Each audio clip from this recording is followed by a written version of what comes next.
I will call the Whatcom County PUD meeting to order. Thank you all for coming. Let's start with the Pledge of Allegiance. And I guess I'll take my turn. So I pledge allegiance to the United States of America. I pledge allegiance to the United States of America and to the flag. My brain is today is slipping. Can someone help me with the Pledge of Allegiance? And to the flag for which says one nation under God, indivisible, with liberty and justice for all. Thank you.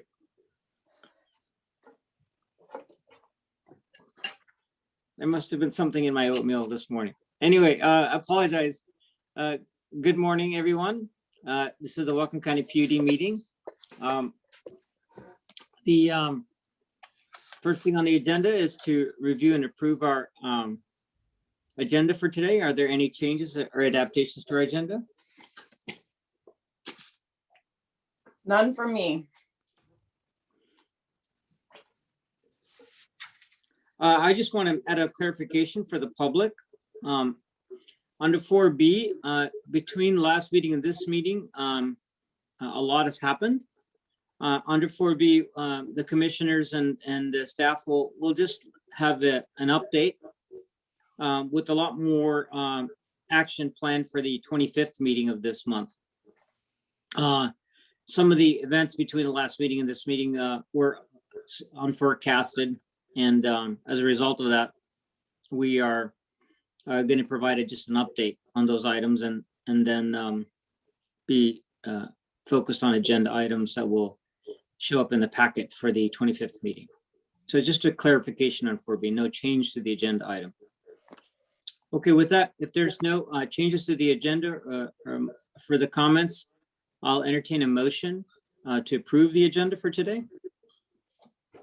I'll make a motion to approve the agenda for today's meeting. Is there a second? And Mike, do you need help there? I can go ahead and make the second then.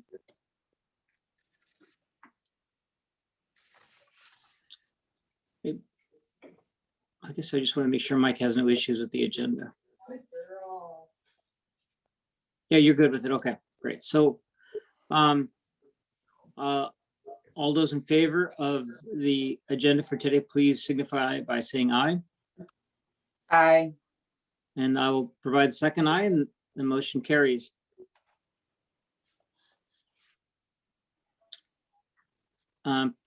Because Mike has just disappeared, I'll take a quick break here and ask for a quick moment, everybody's patience while we figure out the technical issue that Mike's having.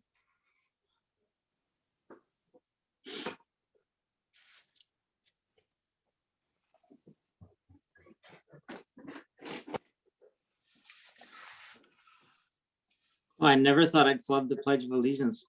You put me on the spot my first or second commission meeting, and I panicked and almost didn't remember the words. I can't remember. I can't believe it's like not remembering my some of my IDs, right? When you walk up to the check stand and what's your co-op number? I go to the co-op all the time, and I always remember it. And the one time, once in a while, it happens. I just don't remember it. It's strange the way the memory works. It is. I had it drilled into me as a Boy Scout, so I always want to say 2 at the end. What do you say at the end? Well, 2, I don't know why. It's just, Uh-huh. at the end you say 2, and then you put your Boy Scout hand sign down. So I've said it so many times. I didn't know that. Yeah. No, I wasn't a Boy Scout. All right, Mike, we approved the agenda and we waited to continue with the consent agenda. Are you all good with that? I am. Thank you for waiting, O'Toole. Yeah, it's not a problem at all. So the consent agenda is what we're on, item number 3. So is there any discussion on the consent agenda? That would be the minutes and the claims. And thank you for making the changes to the minutes. I just wanted to take a moment just to say how much I appreciate the minutes. They're very thoughtfully done and very informative. So Thank you, Anne. you.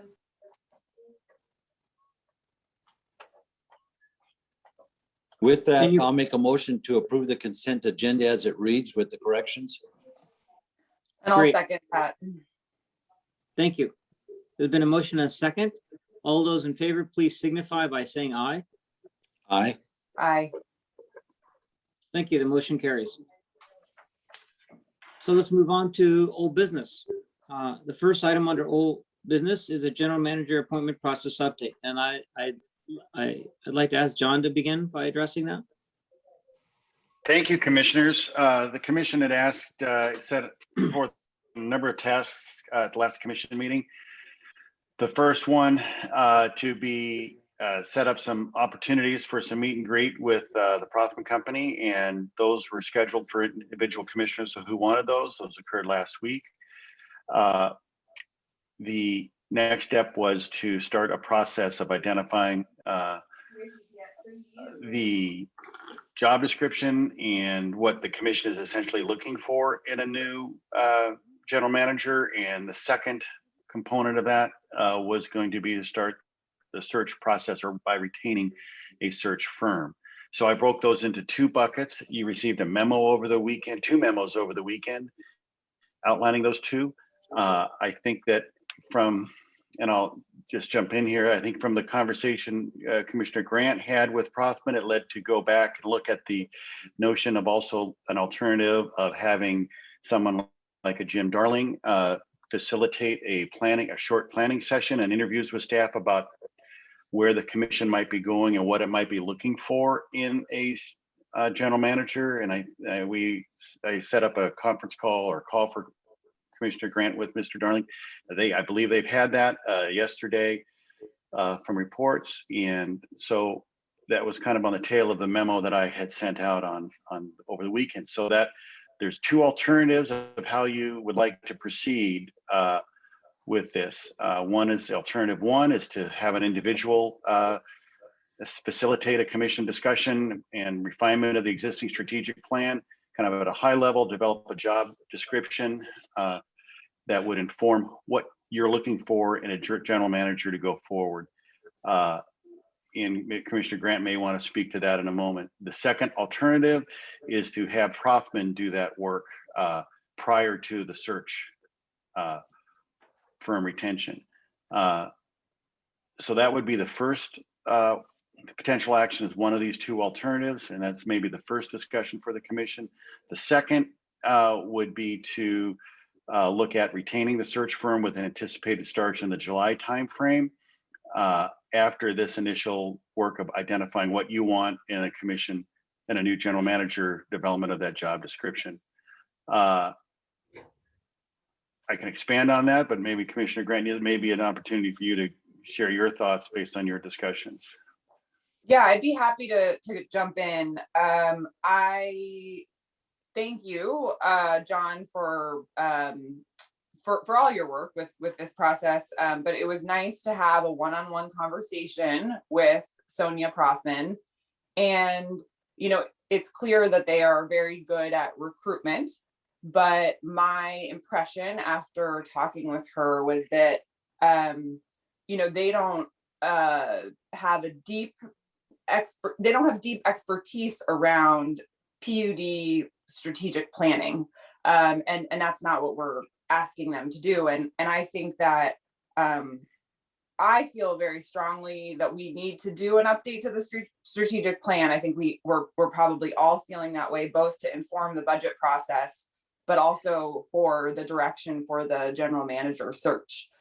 So I felt comfortable going forward with Prothman for the recruitment efforts, but felt like we should have someone help us with our strategic plan, and ideally do that quickly so that we can have an update to our strategic plan before July, which was when Prothman indicated on their proposal, but that's when they wanted to get started. So I spoke with Jim Darling and had a really good conversation with him. And, you know, I think that given his past work and involvement with the PUD, as well as his role at the port, he'd be able to jump in really quickly and help us. both update our strategic plan, and then, you know, his term, which I thought was really helpful, was he was kind of saying, you know, you guys need to figure out whether you want to hire a plumber or an electrician. And then once you know what you want, that's going to really help give Prothman direction. You know, I think the other thing that he said, and I agree, I mean, hiring is so hard right now for so many industries. This is a seller's market. We are going to want to seem like we have our house in order strategically for the candidates that are looking at coming to the PUD. So Jim could start immediately, which I think, or almost immediately, which I think is a big advantage. And he's also willing to work with Prothman, he said. So if he interviews some of our staff and key stakeholders, he can kind of, you know, pass on that information to Prothman and work with them. Jim has experience doing recruitment. So I think that they could work well together. And, you know, I think that diving into the strategic planning update process soon is really gonna help. So I felt good about both Jim Darling and Prothman. And I'll stop talking there, and we can maybe have a discussion or a tool if you want to kind of take your turn giving your update on this. That would be, I yield the floor. I had a question. Yeah. And that is that, and thank you for the update, Commissioner Grant. I had a question about Jim Darling and what his prior role with the PUD was as well, and what do we understand about his prior kind of accomplishments as it relates to the things we're asking him to do. Who do you want to answer that question, O'Toole, Steve or I? And yeah, anybody, frankly, yeah. Steve, if you wish, or I can take that lead. Mike, why don't you go ahead? Mike, why don't you go ahead? Okay, thank you, Steve. O'Toole, the background of Jim was the general manager for the Port of Bellingham, and he did incredible things at the port. And we worked closely with Jim, the PUD. Steve did. Steve knows Jim very well, and he came aboard to help us with our strategic planning. So he's a great person to have come and join us to lead us, because he understands our strategic planning. He understands how Whatcom County functions with the cities, the port, county, and he knows how we function. And so he would really add a lot to it. And I know I'm just touching the surface. Steve, why don't you go into more depth, because you know him very well too, and his No, I think you covered very well, Mike. I mean, Jim, because of his history at the port, but even after that, when he went into private consulting, I mean, he knows the PUD, he knows the relationship between the PUD and other agencies in the county. He knows staff at the PUD. I think he helped us through 3 renditions of the strategic plan. I think that he had great interaction between the commission and staff and himself. I think that the strategic plan, you know, the last rendition really reflected where the commission was at the time.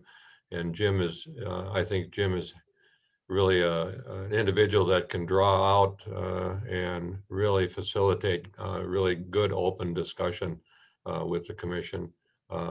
He's comfortable in doing that. And I think that he, you know, I would say, and I think Mike really said it, you know, he built a trust between the commission and himself in working through those strategic plan processes. So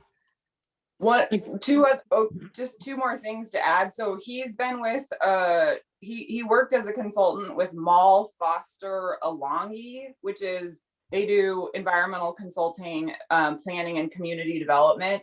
So he's worked with he's done a lot of different strategic planning. He kind of walked me through some big a big update to the strategic plan he did with the Port of Longview recently.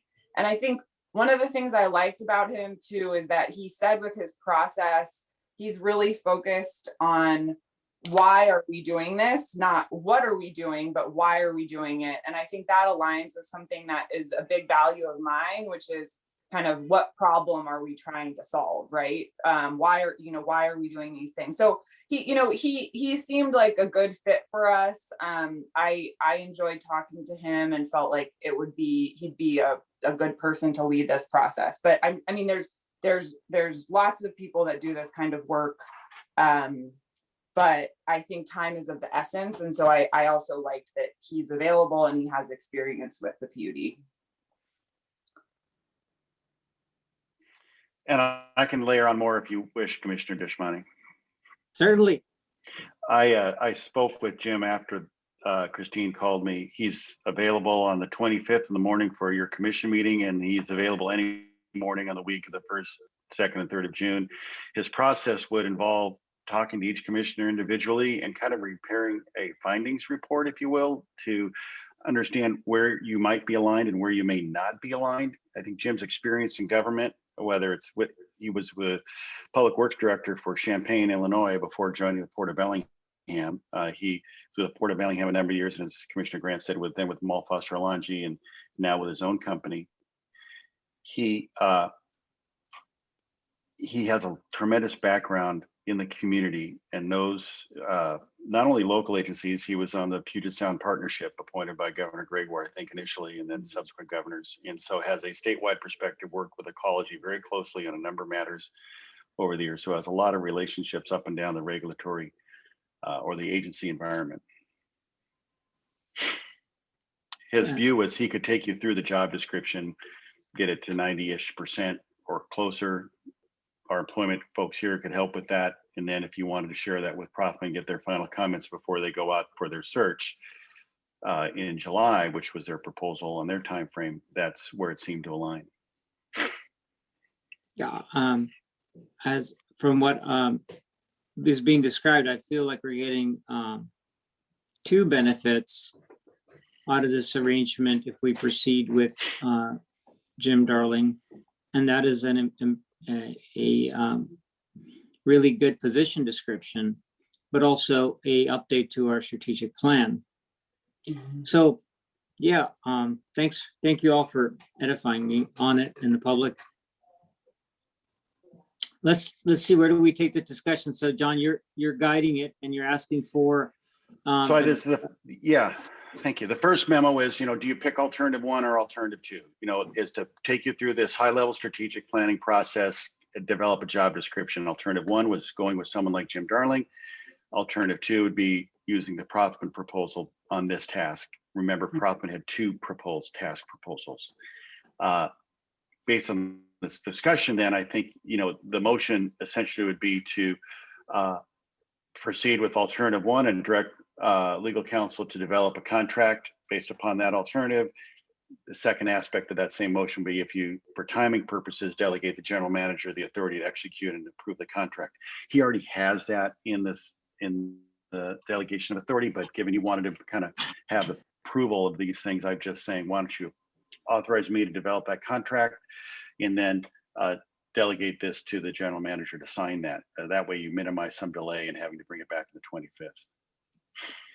So that's the first potential action. And from the conversation, if you're going with Jim, then it'd be authorize me to develop that contract with Jim's company. The second consideration would be, do you want to proceed with the Prothman proposal for the search with starting in July? And in my conversation, so should we handle one thing?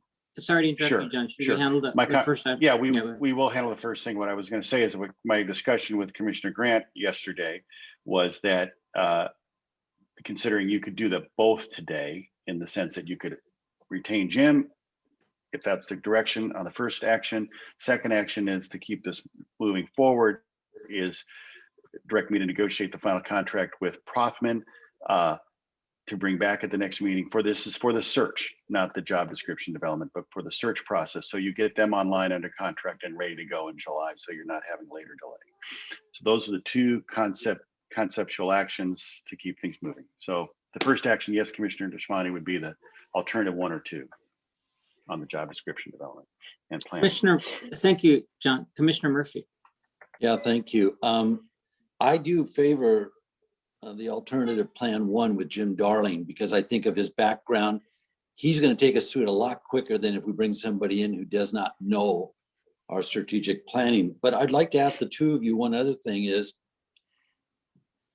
do you think Jim or we go with Prothman? Because I'm looking at the job description of the general manager and I think it really needs to be upgraded. It really needs something put into it. And I don't know if you would think that Jim, which would be an excellent person to do it, but whether Prothman would do that. So I'm not sure what the two of you think on that. Commissioner Grant. Well, so I think that Jim could really help us get it started.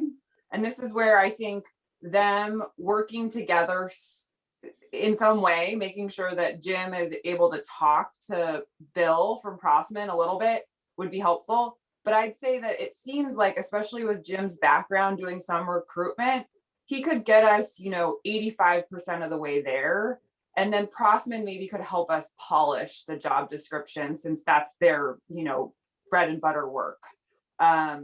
So I'd say, but I think that my hope is that when we're done working with Jim, we sort of have the key elements of the job description crystallized. And it's really just more about the language that we use, the look of the job description, things like that. Does that make sense, Mike? Yes, it does. I really support that. So I would be all in favor of, I don't know if you want to move on a motion with alternative one with Jim Darling first, followed by Prothman. I'd like to make a comment. Sure. If that's okay. I'm hearing Commissioner Grant, Commissioner Murphy preferring something along the lines of alternative. I'd like to make a suggestion to the commission regarding alternative one. And that is that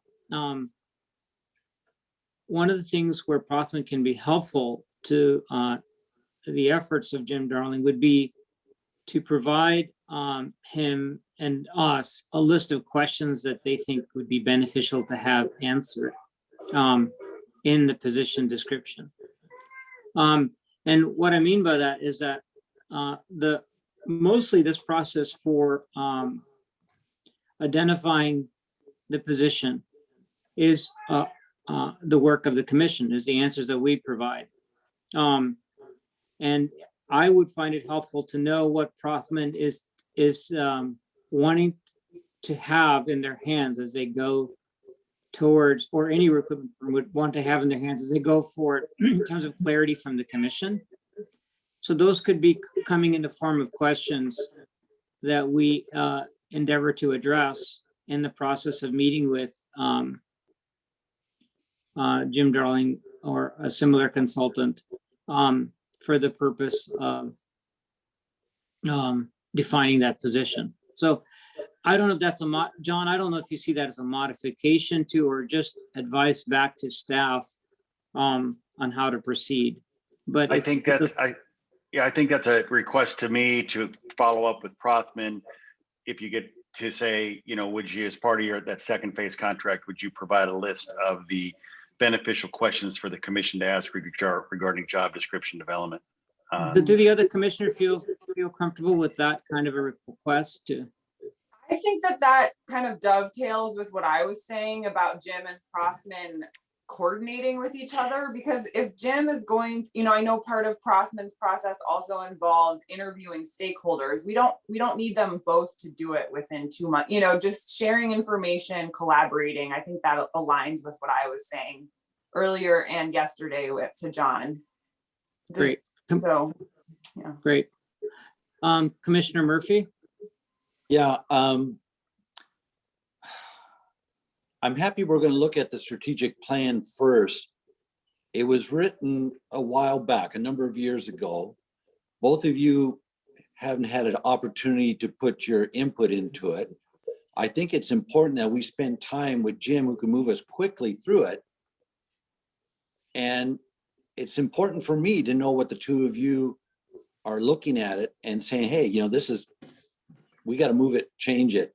I think we're going to spend a lot of time just in the strategic planning, bringing it up, update, which I don't know if Prothman would be really beneficial to us at that time. I agree down the road, just before we leave Jim, it's probably good to bring Prothman in with Jim and us present. But to start off with, do you think that just catching up on the strategic planning, understand, or what do you, I see your head shaking no, so Yeah. you must got an answer there. Yeah, I was, as you were suggesting, and as Commissioner Grant suggesting, just working a little bit collaboratively with the recruitment firm as we approach the definition of the position. Not so much in strategic planning, just like you're suggesting, Commissioner Murphy and Commissioner Grant. John, is that sufficient guidance from the commission from your perspective, in addition to Yeah, absolutely. making a motion absolutely. I for don't- alternative? Yeah, Okay. absolutely. It doesn't change what the motion would be. I would just tell you, I think what, assuming you pass the alternative one, Jim would be available for an introduction discussion on the 25th. I don't think that would be the full strategic planning. No. But I think that he would be looking at June 1st, 2nd, 3rd, possibly any of those mornings as a special meeting for a commission meeting to do any strategic planning, but let Jim make his schedule and then work that out. But I asked him to try to get some time frames so that I could inform you what they were looking at, and he could be prepared to block some time out as well.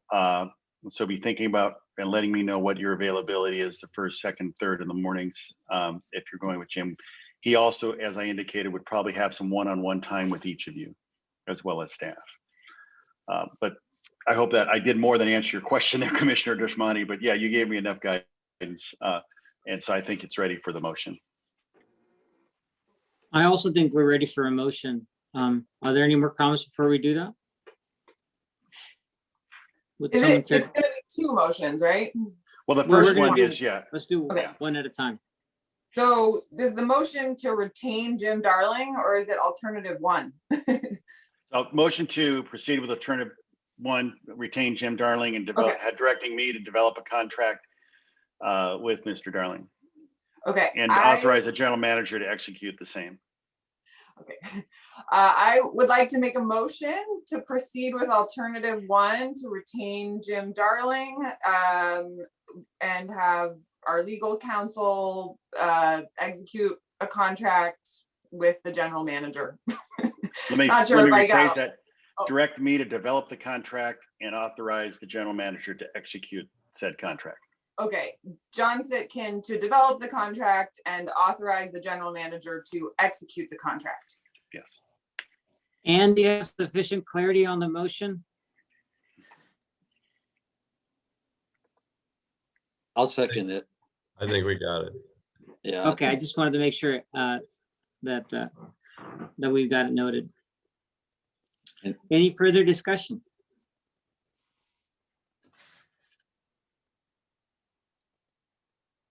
Okay, well, all those in favor, please signify by saying aye. Aye. Aye. Great, the motion carries. So we've addressed the first of 2 issues that, John, you brought to the commission. So let's go on to the second. The second one is the second memo, which was proceeding with retaining the Prothman firm for the search process. You had 3 options there, was to retain them now for starting July, defer action on this until later, or seek a different company to assist in the process. I was acting on the assumption, given prior discussions, that you wanted to proceed with Prothman to do the search. If that's the case, then the contract that I would try to develop is for the July timeframe start. I'd ask them to develop some beneficial questions for the commission to ask regarding job description development, and then assist in the finalization of the job description prior to commencing that search process. It's kind of a large buckets of what I envision. So if this is the direction the commission would want to proceed under what I'm saying here, alternative A, or option A, then you'd move to direct me to develop the contract with the Prothman company and authorize, you don't need to authorize the general manager in this case. You could bring that, timing wise, you could bring that back on your commission agenda for the 25th. But you could directly authorize the general manager to approve that too. Thank you, John. Discussion from the commission. John, can you clarify a little bit more for me what you're saying on that? Because are we hiring Prothman to take us all the way through to actually hiring? Because you didn't say Yes. that. Yes, Okay, that's you their didn't- job proposal, is to engage in the recruitment, search, identification, and set up your interviews. This sometime late summer, fall, I would expect, to look at who they would start their recruitment and hiring process in July. That goes online. They'd solicit and identify candidates. They'd go to their existing list of folks that they've worked with or tried to interview for other positions. They'd go through their network. I know in Christine's interview with Sonia Prothman, there was a lot of detail discussed there about this procedures. But they would take probably a month or two to get the advertisements out and solicit the inquiries of interested parties. They use your criteria, come forward with a recommendation of who might be viable candidates and set those up for interviews with the commission. And then you'd have the opportunity to select who would be the new general manager. It's probably a roughly 4-month or so process, plus or minus, from when they start. Commissioner Murphy, thank you. Yeah, Altu and Christine, I did not meet with Prothman. I guess I was stubborn, I'll say, because I really wanted to meet with the two of you present. I was really wanting to hear the three of us hear the same question, the same response instead of one-on-one. That sometimes can be misleading. But I do appreciate you two meeting with them privately. But can you share what you feel? So I have an understanding of what the two of you are thinking. I'll go first then. So I consider the meeting to be very brief and very introductory. I got the feeling that there was a lot of experience coming from Prothman, but I really like the idea that you brought up, because the information that was presented to me didn't significantly impact me as far as new understanding about what Prothman could do or would do, beyond what we've heard reported from, for example, Steve regarding his conversations with Prothman. So I really have very little to offer, and I would also enjoy our group discussion with Prothman. Thank you. I asked a lot of very detailed questions about the process. And, I kind of came out saying, why should we work with you, Prothman, as opposed to a search firm that specializes in utility executives? And, the information, what Sonia told me was that, she listed all of the public works executives that they've helped place, and water and sewer district executives, and I think I actually talked to George Kahn too, and asked him what he thought of Prothman, and he said that he felt like they were a respected firm. But my feeling, and part of why I feel like it's really good that we'll be working with Jim, is that they know how to recruit people. They have the tools in place to do it. They have the big mailing lists. They know who's potentially interested in moving because people submit their resumes to them. So they have all the sort of infrastructure in place to do it. And they're going to, and they specialize in the Pacific Northwest, which I think, they will be doing a national search. They are happy to advertise all across the country, but it's likely that we will end up with someone that is from this region generally. And so, you know, I like that they have so much deep expertise here in the Pacific Northwest, just because I think we're more likely to find someone from the Pacific Northwest. So, you know, and they use a combination of online tools. So, you know, paid advertising on LinkedIn. And then they also use direct mail. You know, they have a lot of different ways of trying to recruit people. And again, I mean, I think what I'm hearing over and over again is that this is going to be a challenging search. So we really need, I'm glad we're getting support from professionals. So if I can Or I ask, hope we're gonna get. if I can ask, because of your background of grading and evaluating, you feel pretty good about them? Well, you know, it was hard because Bill, I don't remember his last name, John, maybe you can help me out, but I don't recall it being provided. so Bill, so the owner, I think, or one of the Sonia, it sounds like probably won't be working with us nearly as much as Bill, her partner. So I don't know if he just wasn't available or what, but you know, we didn't end up talking to the person that would be doing what it sounds like, you know, who would be doing the vast majority of the work. You know, it wasn't, I think that one of the things we have to remember is we're not hiring the search firm, we're hiring a new general manager. And they're going to help us find the new general manager. So I think that we could spend more time looking for more recruitment firms and interviewing more of them. But at the end of the day, I have a feeling that the process is probably somewhat similar from one recruitment firm to the next. And I've actually talked to a few people that have worked on executive searches and they've said the same thing. I left a message from Ken Collins, who's with Jefferson PUD, because I know that Prothman has worked for JPUD. I didn't hear back from him, but I was gonna try to just get his read on them. But again, you know, I did get a vote of confidence from George Kahn, which means something to me. But yeah, I mean, my impression is that they know what they're doing. They've done this for a really long time. And I think we'd be in good hands with them.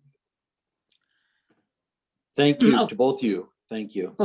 Okay, then in furtherance to Mike Murphy's questions, I'd like to ask Steve if he has any thoughts about the numerous recruitment firms that you've spoken to, and anything new to add as far as that goes.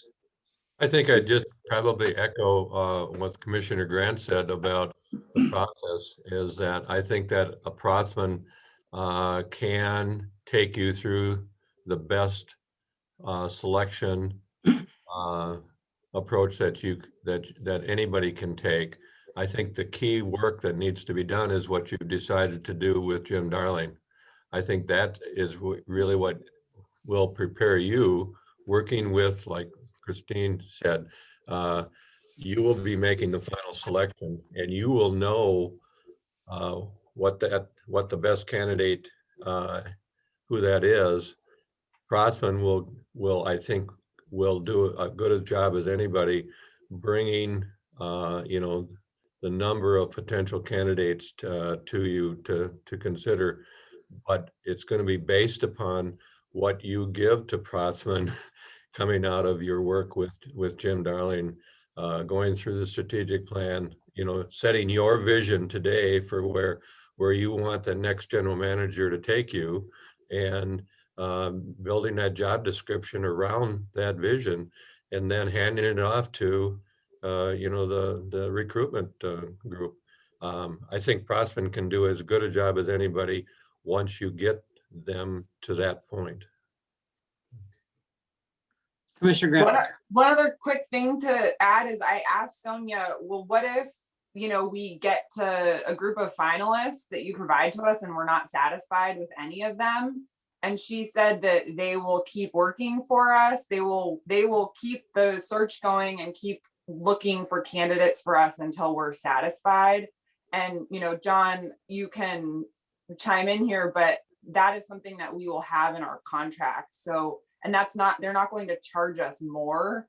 So they don't stop until we are happy with the group of candidates that we're selecting from. So that also gave me a lot of reassurance that if we don't get the right pool of candidates when they first start, we can keep trying with them. They did say that they would charge expenses, but not any Okay. additional consulting fees. Yeah, I think that they were not the firm, but one of our local smaller cities are going through the process of selecting a new city administrator, and that city has been using another search firm. It's my understanding that search firm brought about 26 candidates to the city for consideration. Dwell actually took that down to 2 that they wanted to interview. And one of those individuals actually backed out. And so the city decided to go back out. And it's my understanding that search firm covers that cost of going back out. But I think that, again, and I've not been part of that process with that community at all, but I think that they probably did not do what you are doing before if you would say it that way, let that search firm, loose to start the process. I don't think that they did a good job on doing just what you are planning on doing, sitting back and saying, okay, it's a new day, what's our vision for the next 10 or 15 years? And that's really writing that, as I've said for months, writing that profile that somebody like Prothman will send out. I believe that candidates that look at that profile really will have a good understanding of where you are at as a commission and where the district at, simply by reading that profile. If I go back and look at the last 20 profiles that Prothman has used for searching for candidates to fill positions, over the years, I've looked at those, and you can clearly identify just exactly what's going on in that district or city or county or utility that they're looking to fill that position. Candidates that are fully aware of what kind of agency they're moving into or potentially moving into, they can look at that profile and they can clearly identify just what they're stepping into. And so again, I just think that the work that you're going to undertake with Jim is really the critical part of all this. Sorry, one more thing to add. I know I've been talking a lot, but thanks, Steve, for saying that. And I also went back and looked at Mycoff Fry's website and some of the position profiles that they are actively looking for right now. And they look quite a lot like Prothman's. The big difference is that Mycoff Fry's position profiles all have beautiful pictures of the utilities that they're trying to recruit for. So I think we should try to get some really nice pictures of the PUD offices to put on the profile description. Because I think, although I've spent very little time there, I do think we have a very photogenic office. So I'll stop there. Well, I think the other thing is that, we are, as we all have said for many years, we are unique. We're not a Grant County. We're not even an Asotin County PUD. We are unique in terms of our relationship with our customers, who we serve, what we do in the county in terms of water resource, management, and you add to that the areas that like renewable energy, broadband. I mean, those kind of new quote growth opportunities that you've identified. That's where you start developing that, that profile and that statement. And so you get a candidate that comes out of Chicago that's looking to, join a small electric utility in Washington. We're not that. We're more than that. And so it's really critical as to how you make that first statement, if you would, in that recruitment process.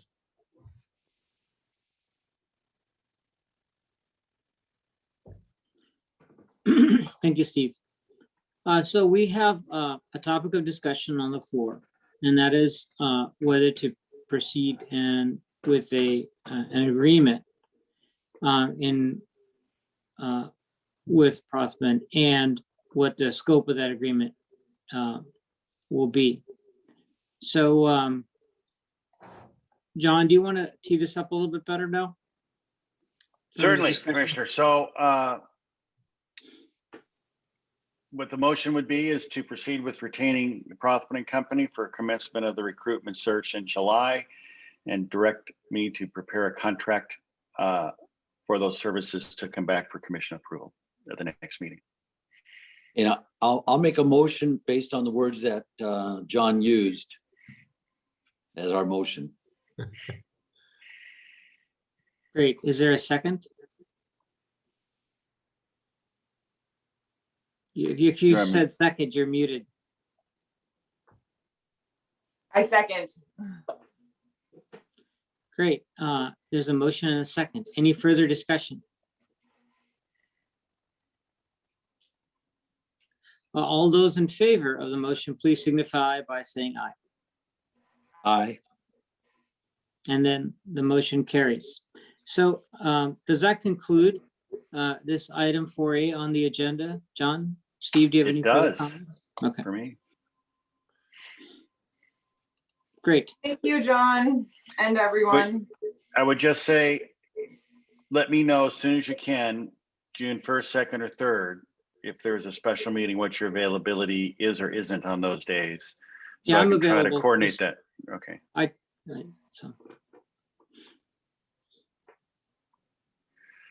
So if you could send me a note today, I'll follow up with Jim so we can get that scheduled. So we're moving on to item 4B on our agenda. Thank you. And that is broadband program development. As I mentioned in comment at the beginning of the meeting, that we're just going to provide some updates. And I'd like to ask Steve for you to begin by giving an update on where we're at on our broadband efforts. Well, I'll start out talking about some interaction that we've had with NOAANET. I have been communicating. I think Commissioner Deshmani has also been communicating with NOAANET, and we have asked them to provide a proposal for them to provide services to the district for in a couple of different areas. And they've done that. We've gone back and forth with them on a couple of occasions, and they've updated that. We have, and I think Commissioner Grant will probably give a good update for our discussion with the Port of Bellingham, and talking about a partnership there and working towards establishment of an interlocal agreement. And I know Commissioner Grant has had a couple of other discussions with other parties about the direction that you all are looking to take on broadband. But our last interaction with, my last interaction with NOAANET was for them, asking them to provide us an amendment to their proposal, or an amended proposal that would reflect as best they could how they would help us interact with the Port of Bellingham, and in sense of how we can, what best we can bring to the table in supporting the port in moving the development of infrastructure on broadband in the county. and what services NOAANet could provide to both of us, to the port and to the PUD, in not only establishing a much broader vision for what broadband services look like in the county, but then how we can best identify our individual roles, the port and the PUD, in developing that system. And so they have provided, as of yesterday, I did receive the last updated proposal from NOAANet, and I was going to present that today, but I think that I think it would be best at this point to continue working with NOAANet and have some discussion, further discussion, possibly consideration for approving an agreement with NOAANet at our 25th, May 25th meeting. So with that, I would just ask Commissioner Grant to talk about our last meeting with the port and what we had committed to on that call in terms of developing the interlocal agreement. So You're muted. Before I jump into that, Steve, did you want to give an update on the broadband services analyst position? Well, I can. We are continuing to seek to fill that position that we have been advertising. We've had a few applicants. We had an opportunity to talk to one of those applicants. And I also have had an opportunity in this last week to talk to another individual. And that individual has now submitted a letter of interest. We'd like to follow up with having a formal interview with that individual this week. We're planning on doing that. And based upon the experience and the credentials that this last individual could bring to us, I think that we really want to have some serious discussions with that individual. And it appears as though that individual could bring a whole lot more to the PUD in terms of not only helping us develop, our division or our vision, and building a good business model around what role best we can play in development of broadband, but also I think that the individual could really bring a lot in terms of us working with and supporting the port in their work. So. And Thanks. that's a favorable development. Initially, we had no responses, and it's very positive that we're starting to get some qualified candidates potentially for the position. And to some degree, that it doesn't mean that we're less enthusiastic in any way about knowing that, but it is a reflection of wanting to make sure we respect bringing the people together in the right order. Yeah. So hopefully by the 25th, we'll have that all sorted out, and we'll have very concrete actions on the agenda. Commissioner Grant? Yeah, so Steve and I had an opportunity to talk with Don Goldberg, the Director of Economic Development at the Port of Bellingham, and Gina Stark, whose title I'm actually not sure about, but who's leading the broadband efforts for the Port of Bellingham. That's how I see her, at least. But actually Gina has several other hats that she wears at the port, which is good to remember. But I think the purpose of the meeting was to kind of take stock of where we were, where we've come over the last few years in our partnership with the port, and kind of talk about where we're going forward. And so I spent a lot of time before the meeting going back over past memos that Gina has sent us, and even went back and watched the July special meeting that we did, where Gina presented and really just kind of tried to synthesize a lot of what we've been talking about over the last few years, even though I haven't been in this role. And so I think I just want to there's kind of like 4 big things that I'd like to highlight from that. And I think the first thing is just a commitment to this idea between the port and the PUD that public involvement in broadband infrastructure improves broadband services. And so it just ensures that these broadband networks are accountable to the community and can increase competition. And obviously that, fiber is the infrastructure that we're focused on there. So I think I know that for some people that's obvious, but I think just kind of restating that sometimes is helpful.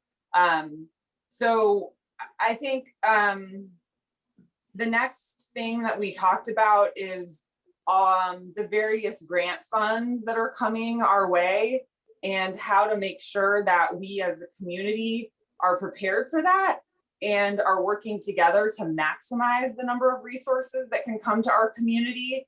And one of the big challenges with funding from the state to the federal level is match requirements. And really just how do we support each other to make sure that we're getting the matches that we need so that ultimately we can bring more money to our community. And I'd say that there were no details worked out there, but just that that's going to be a need, and that the kind of federal dollars for broadband actually probably won't hit for like another 2 years. So this kind of process of sorting through grants and applying for them is something that we, as both agencies, are going to need to focus on over the next 2 years. So kind of maybe formalizing a little bit of how we support each other with that. I think the port is moving ahead with their backbone and middle mile segments, no matter what we do, like with or without us. They were very clear about that. They were also very clear about them having no interest in retail authority. But they were very kind of supportive of the idea of the PUD doing that last mile or retail authority piece. And that is because if we are using public funds to build the backbone and the middle mile, we want to make sure that that public investment benefits everyone.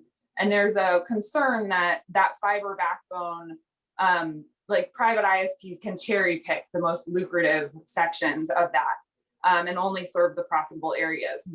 So obviously we don't know, the governor hasn't signed 5383 or 1336 yet. He only has a few more days left.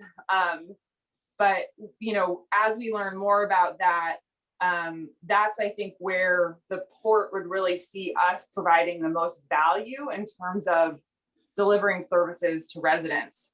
And then the next thing is like the back end services, right? How do we maintain this infrastructure once we build it?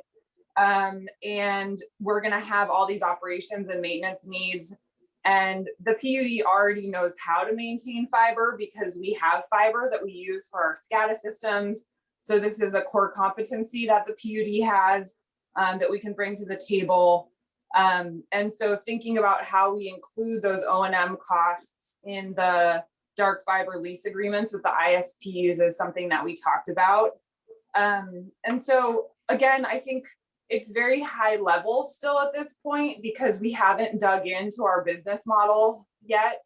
And but I think that we will be more competitive with the grant applications as a partnership.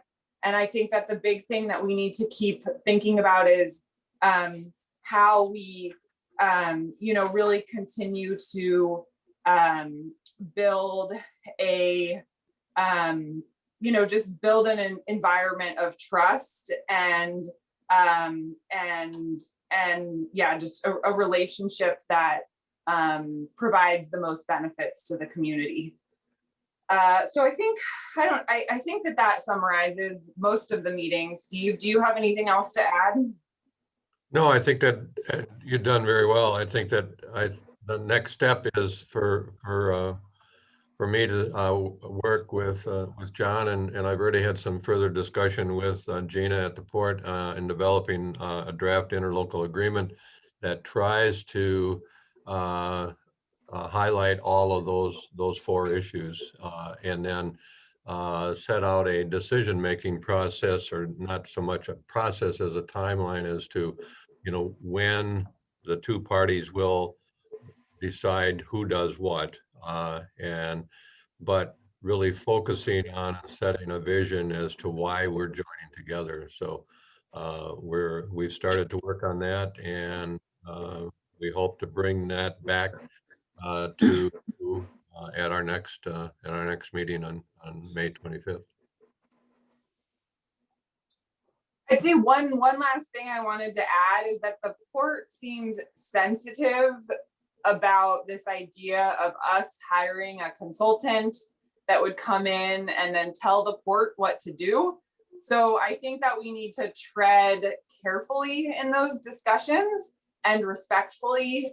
And again, just really keep thinking about how we build a high trust environment between the two organizations and not step on each other's toes.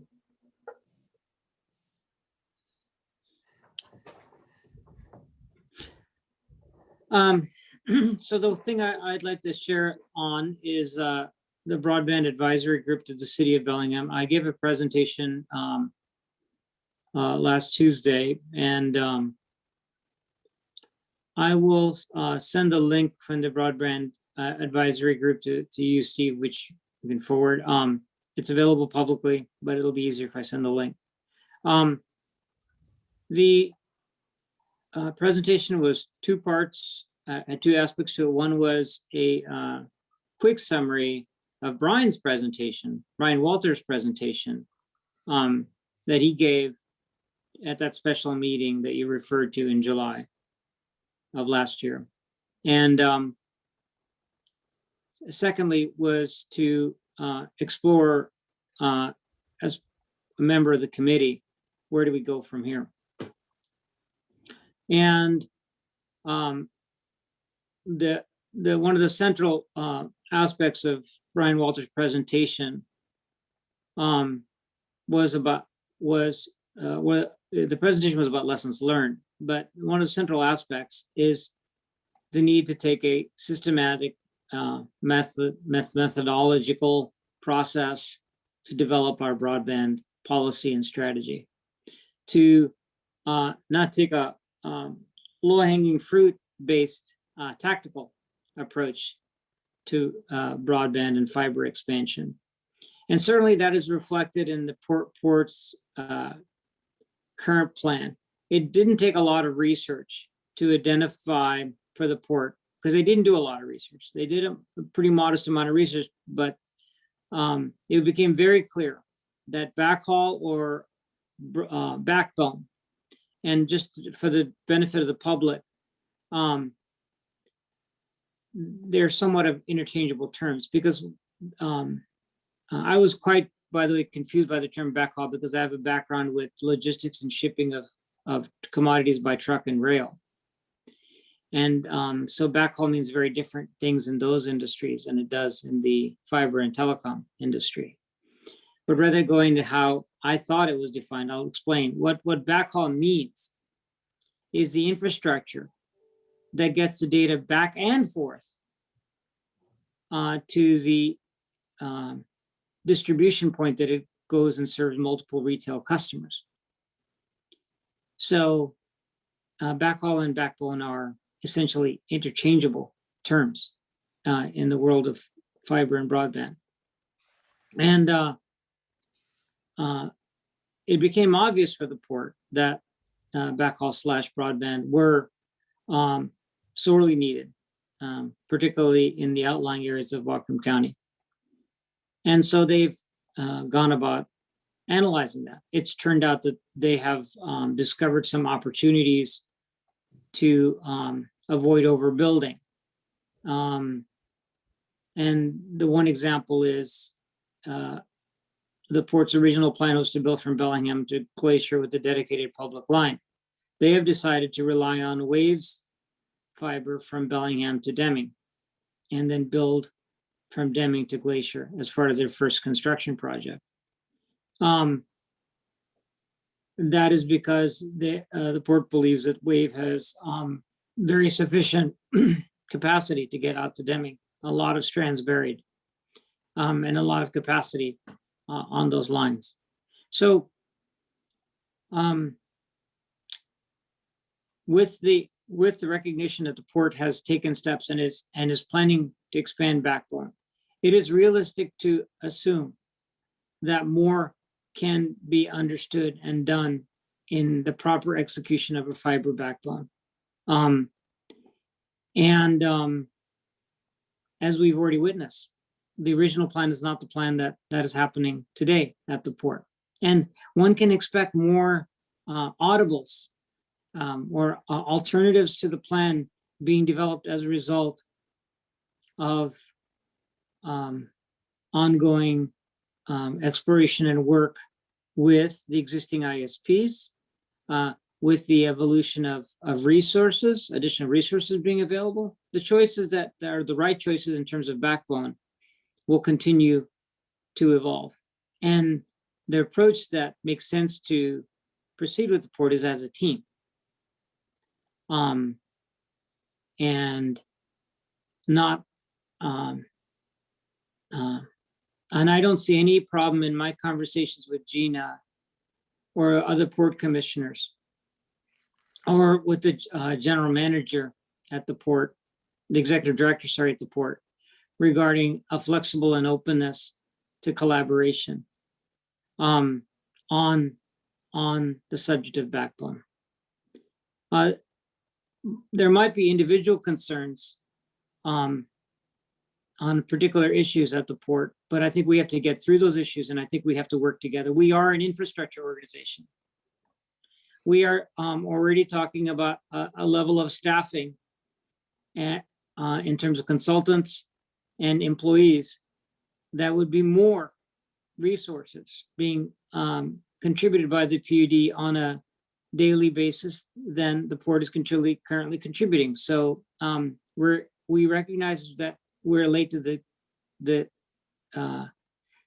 effort in relation to the port, but we're coming to the effort with additional resources, and being an inherently infrastructure organization, we shouldn't be shy. One of the things that I talked about how we moved forward at the Broadband Advisory Group was the importance of an all hands on deck approach. The negative of an all hands on deck approach, meaning all local governments hands on deck approach and all the private sector participants possible on deck, is because it allows us to deal with a tremendous goal, which is to improve public infrastructure for telecommunications. And that is a goal that's not an easy goal to achieve. It requires all hands on deck. We have in this country, and certainly in this community, deferred telecommunication services to the private sector. And we're taking a different approach.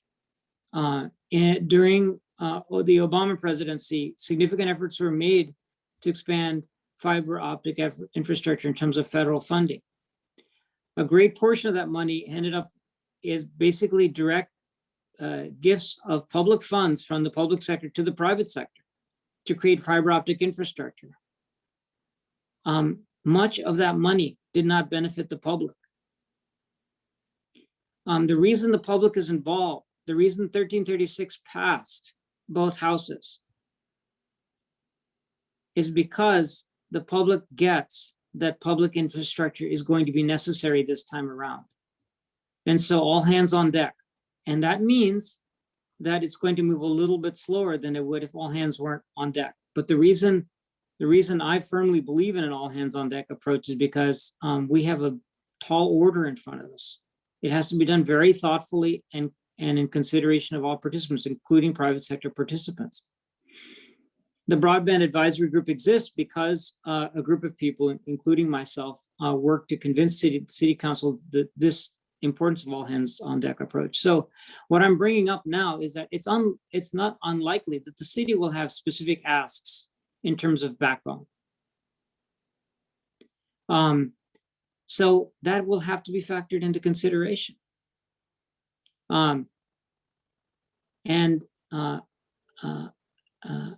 The one participant, by the way, who is not currently actively engaging in this subject is the county, which is fine because the county has very little existing infrastructure and it is currently not biased as an infrastructure organization. But certainly we want to get the county on board too. That'll certainly be a focus of mine to convince county council members this year the importance of that.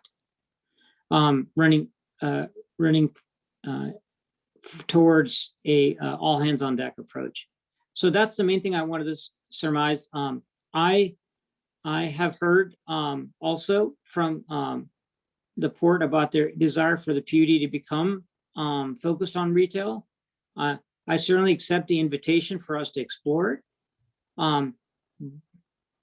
But there's a reason that port staff don't want to do retail. There's a reason that city staff don't want to do retail. There's a reason that PUD staff aren't jumping up and down right now wanting to do retail. And the reason is because it's a different thing. It's a kind of thing that a consumer good is not something that the public sector in Whatcom County has done largely.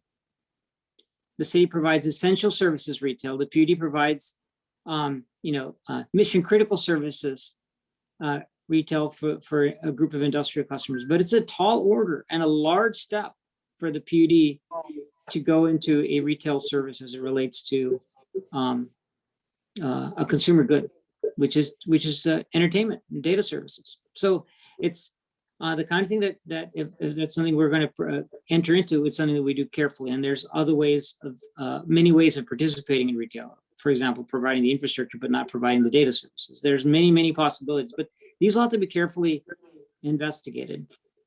And I think our team of hopefully soon staff and consultants will help us figure all of that out.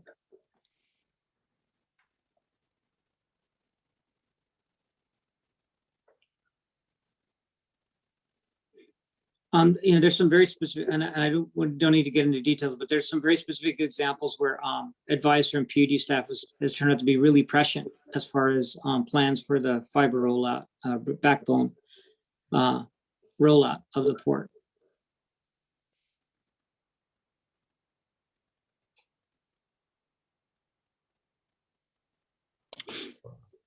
I don't, Commissioner Murphy, you've been pretty quiet.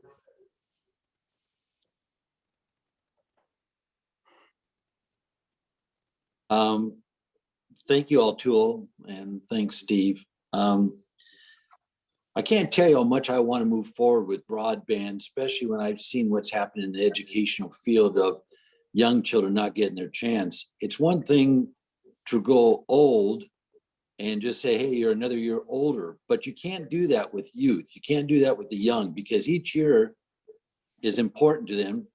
And if we hold up that time, then by the time they get to be seniors in high school, what have we provided for them? So the next thing is people are finding they can get their jobs and stay at home and make a living. And I think that's incredible. They can do all that. But how do we get to be successful? And how do we do the broad ban across Whatcom County?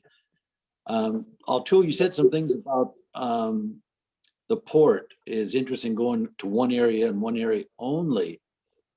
But what happens if the PUD or we disagree with that? Maybe we see that we want to take a different approach. How do we move forward on that? My goal is to support this 100%, but get it to the most number of people, especially the young children, that we can get it into. I don't want to serve 30 families. If I remember correctly, I'm not sure if it was Mason or whoever did some broadband and they did it, and it turned out to be about $15,000 per home to hook up. Well, if you think of Whatcom County, and if it turns out to be that, we're not going to get very far. I want us to be successful. I want us to achieve this goal, but I'm not really hearing how we're going to achieve it. I hear a lot of words being said, but I don't know the plan. And so I'm on the fence. I want to move forward, but I just don't, I want us to be successful. And I also have to take in consideration too, my past of working. I worked at a place where I had a lot of responsibility, a lot of people, big budgets. I had a lot of things to keep moving at my last job. And then all of a sudden people would come to me and throw on extra work. Next thing you know, they'd give me 40 hours worth of work and give me, you know, so many days to perform it. You can't be successful. So I have to take in consideration our staff too, because what are we asking? So I got a lot of questions. I want to move forward. I'm turning to both you, Altu and Christine, to say, okay, what's your input? How do we support our staff, our PUD, our community? How do we join with the community? You know, the county, the Port of Bellingham. How do we move forward and guarantee as much as we can that we're going to be successful? Or are we going to be talking about this in 2030 or beyond? I know it's a difficult question. I'm sorry. So I can make a, and I was long-winded. I apologize, Commissioner Murphy. I'll just answer that question directly. So in the short term, it's supporting construction of a backbone. Next, after that, is identifying how to go beyond the backbone. I'm just saying I don't know exactly how to do that intelligently, resource efficiently, and so on and so forth. But first and foremost, build out the backbone. And the most important thing to achieve item number 2 is to build a map of the county that says where we think the existing fiber is, who's unserved, who's underserved, you could say, or uneconomically served, so on and so forth. And so those are really the 2 concrete tasks: supporting the broadband backbone, and secondly, doing the studies to figure out how we go deeper. So Atul, I have a question for you. You said that you feel so supporting construction of the backbone is a priority for you. Based on, I mean, what I'm hearing from the port is that they have, I think Gina said 8 or 9 segments now that she's identified. She is constantly updating her financial models, getting information from different ISPs. And I mean, from what I heard them say, other than the kind of back end services or the operations and maintenance, they're not asking for our help with the construction of the backbone. So, and I heard what you were saying about all hands on deck, but what specifically would we be bringing to the table with the construction of the backbone? How would you envision us supporting the port in the construction of the backbone? So engineering takes a lot of work. So the line from Deming to Glacier is not engineered yet. That's the first half of the first of 9 segments. There's many more segments to be engineered. So and I'll let Steve speak. He'll speak for himself, of course. Appreciate all the support you've provided to date to the port. I expect that our staff will continue to provide extensive support, especially when we further bolster our staff and resources in that direction. I think one of the things that we've talked to the port about when we talk about NOAANET is that there is an opportunity, I think, that the port envisions to work with someone like NOAANET to provide engineering, design, construction services. And I think that if they proceed with an agreement with NOAANET to provide those kinds of services, and if we entertain some type of an agreement with NOAANET to provide other services, such as, helping us look at last mile, look at O&M, I think those two certainly should be done together. And I think that's one of the benefits of having this partnership with the port, is that's the kind of thing that we may not pay for the engineering and design and construction services that the port may be looking to NOAANET to you, or for NOAANET to provide, but us working together and looking at, the development of the system as a system. I think that's where one of the things that we can certainly bring to the table. So. Okay. Commissioner Murphy. Thank you, Altu. So, Steve, are you saying that we come together with the Port of Bellingham, but are you saying we put NOAANET kind of in that middle for us, PUD, NOAANET, Port, or is it PUD, Port, and not NOAANET, or NOAANET just at a side? What are you saying? I think it's, the discussion that we need to have, you need to have, is setting that a little bit more of a concrete vision as to what role you feel we should be playing in development of a countywide network, and then look at what the port's doing, and then look at what you feel that the port is not doing that would help the PUD reach its goals and its vision, and then look at what resources outside of, if we're able to add staff here, what resources that we both need to help us jointly move to meeting those goals and meeting that vision, and then decide whether or not NOAANET is the agency or group that can best provide those services. And then, looking at NOAANET really at this point as a consultant and say, what services do we need? Can you provide those? I think that the relationship between say a NOAANET and the port and the PUD could be, the connecting link, if you would say, okay, yes, NOAANET can provide A, B, C, D kinds of services. The port is looking to use, A and B service, and the PUD is looking to use or get, C and D services, and then decide together how all that fits together.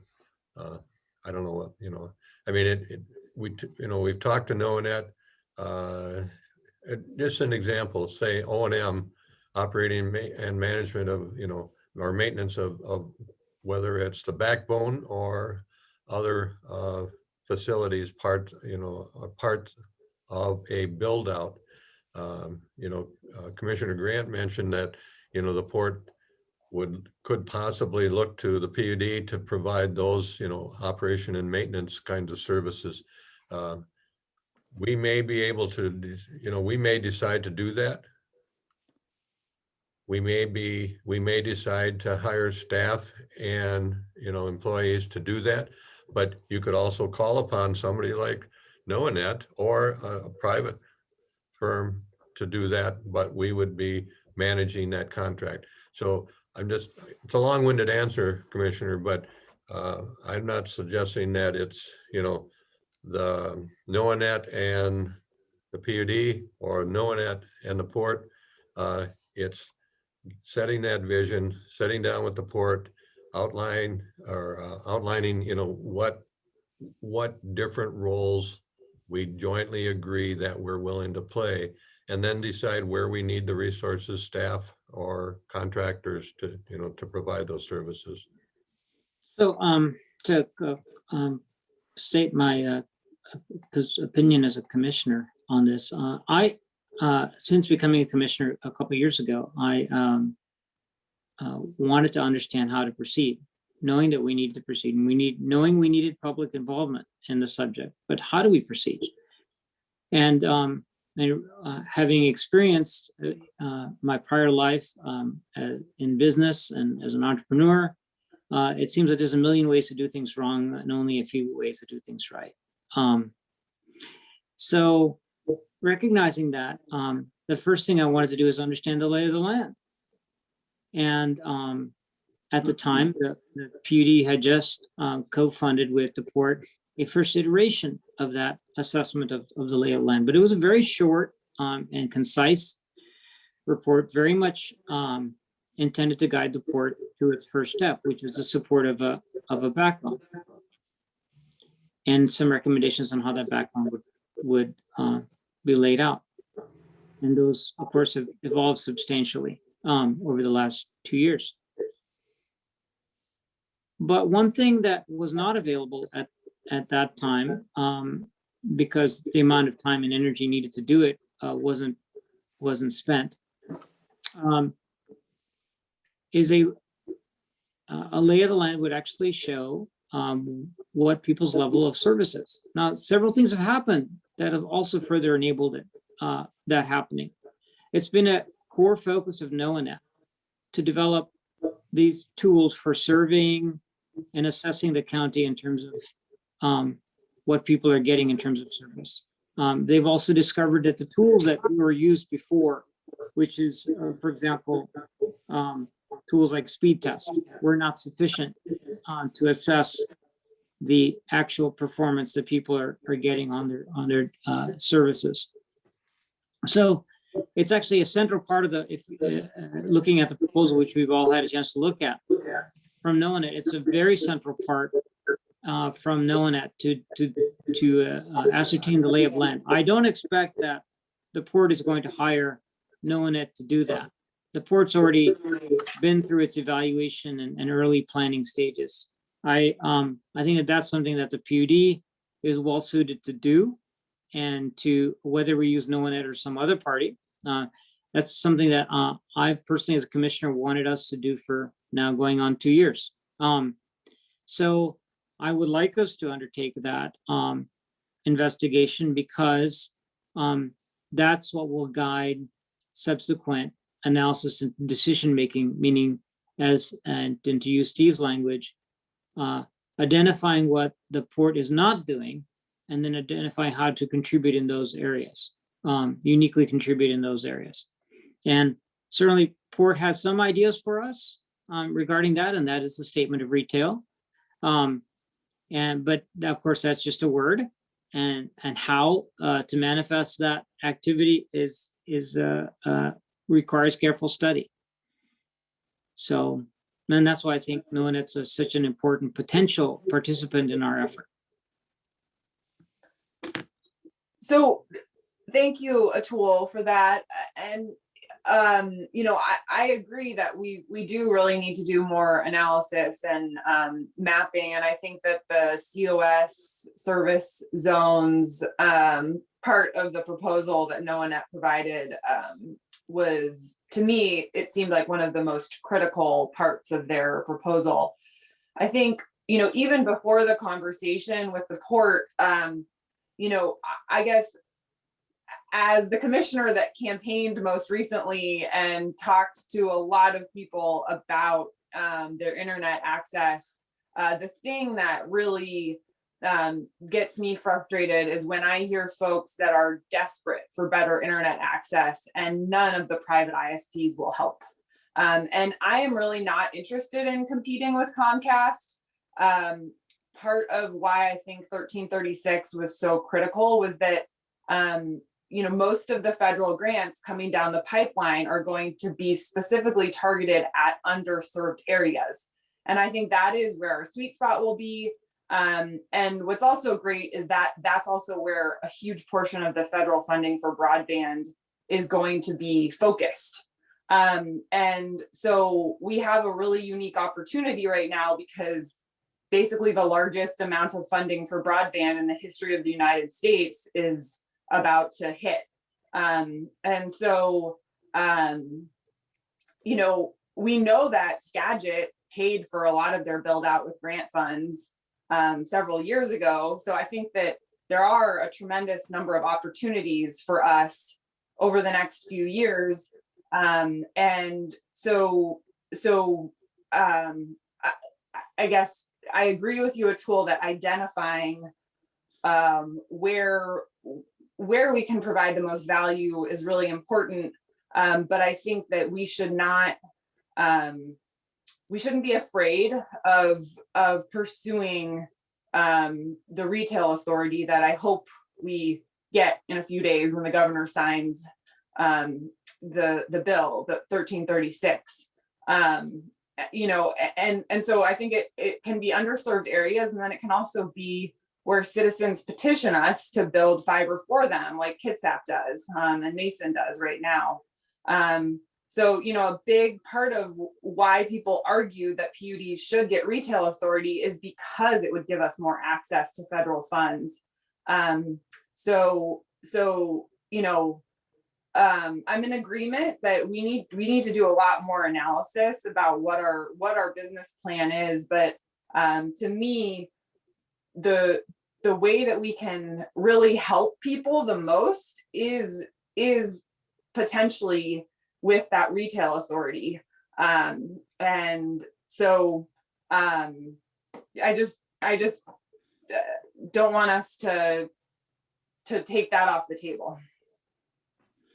I agree. Understood, and I think that's a really important point. And we not only have to study what's the right strategy to close that gap, but then also the organizational challenges we would have to grow into an organization that could provide that. Commissioner Murphy. Thank you all too. I appreciate what the two of you are talking, or what you're saying, I mean, and if I understand correctly, you're both saying we should move now with knowing it. Sounds like it might be the next best step for us. Is that correct?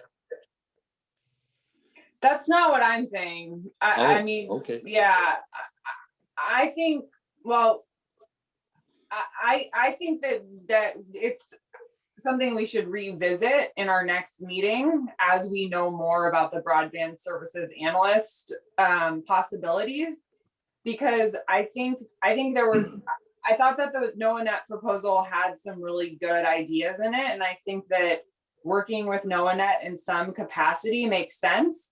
But I think that there is a chance that we might be able to hire someone that could do a lot of that work in-house.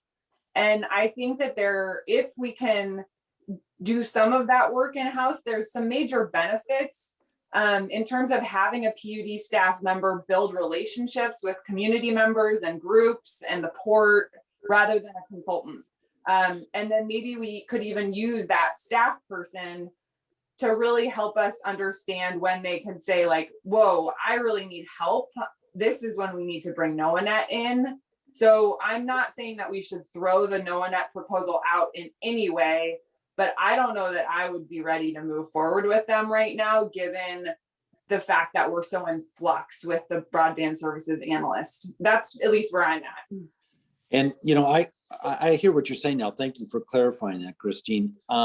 When it comes to hiring an analyst, and I saw Steve's email to us, and, you know, I responded to it, but, you know, there's a cost plus benefits.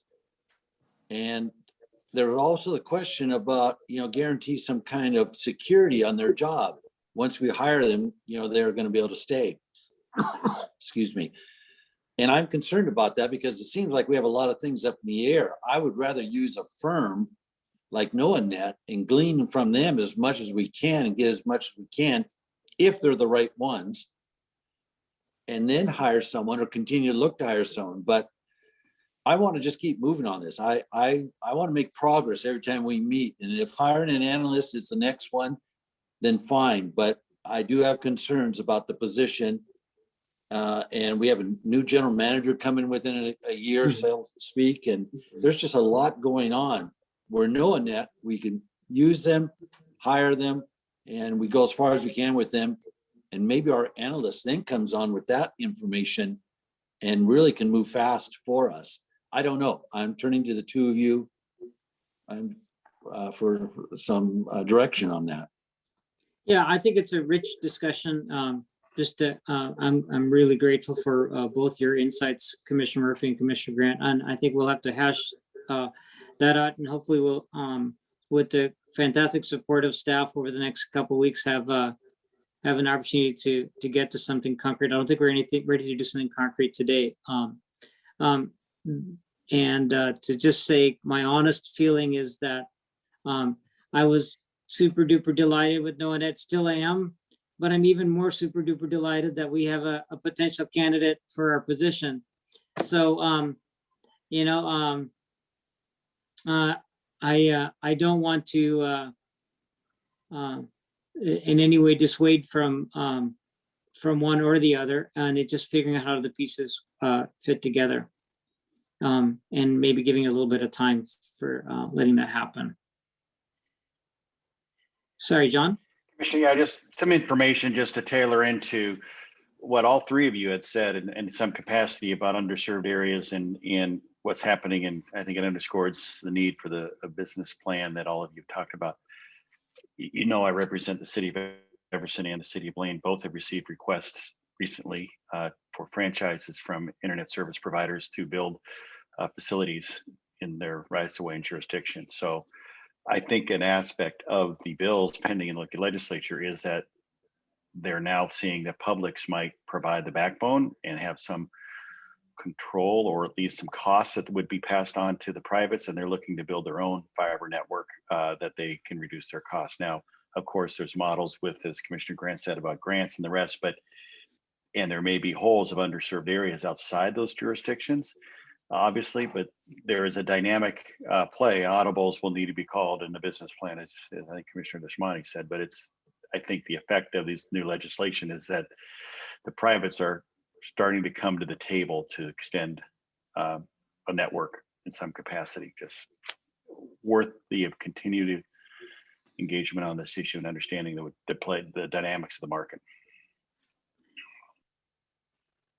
Yes, it's wonderful to see the enthusiasm from the private sector.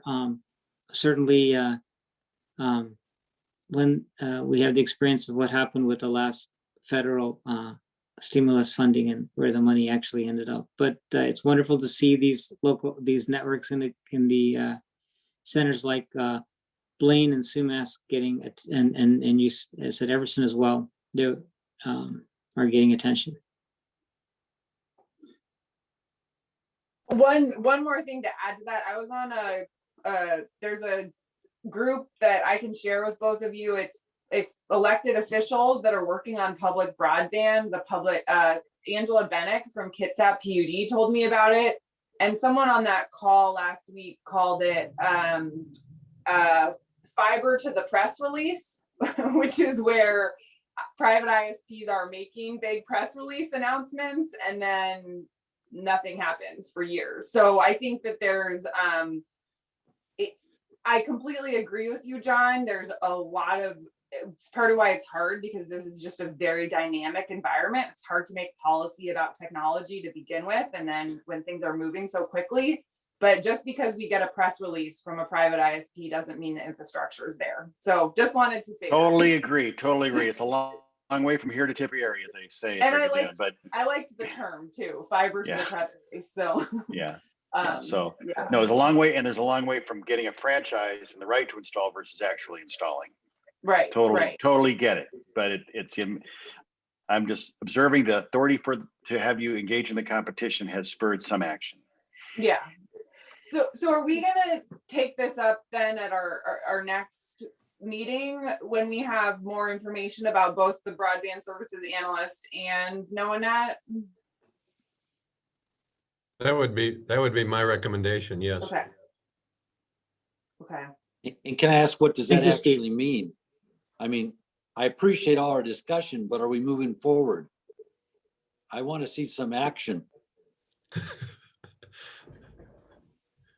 Well, my hope is that we will be able to have an affirmation of one of the potential candidates for the analyst position. And I believe that if we are successful, and I can't guarantee that to you that we will be, but that we will then be able to have a staff resource, although that person may not be coming on in the next 2 weeks, obviously. But that person will provide not only the capability, but also the time capacity to provide recommendations and resources to you all to help us formulate the decisions on working with NONET, working with the port, working with, even some of the ISPs. So I think that's the next best action that we would be bringing to you. And we can't turn the light switch on and off, wish we could. But I think that this is the best next step. So think- you'll kind of know then probably within the next 2 weeks about whether you'll have more confidence about the hire. Yes. Okay. The other is that, even though these decisions are being, continually sort of rolled down the road, Commissioner Murphy, the timing with the discussion with Jim Darling and moving ahead with the GM process, just all the discussion that you all will have about what the strategic plan means, and having Jim helping you focus on the priorities and the initiatives that are currently in the plan. I think all of these issues can really come together quickly in the next 30 to 60 days. So. And to my fellow commissioners and to you, Steve, all I want to do is keep moving forward on it. Every time, I hate to talk about something and take 3 steps back. I'd rather talk about it and take a small step forward every time. So I appreciate what you're saying, and I look forward to hearing from you at our next meeting too. One of the things that Commissioner Grant advised me about a week ago in addressing, I think really what Commissioner Murphy, you just said, is that I need to be more proactive in bringing recommendations to you all on next steps, and then let you make those decisions without my bringing those recommendations to you, requiring action on your part. I think that's one of the problems that we faced in the last several months, is that I've been a bit reticent about bringing hard set recommendations for you to consider. So I think we're on a path forward here though now. So. And thanks for all you're doing, Steve. Yeah, thanks, Steve.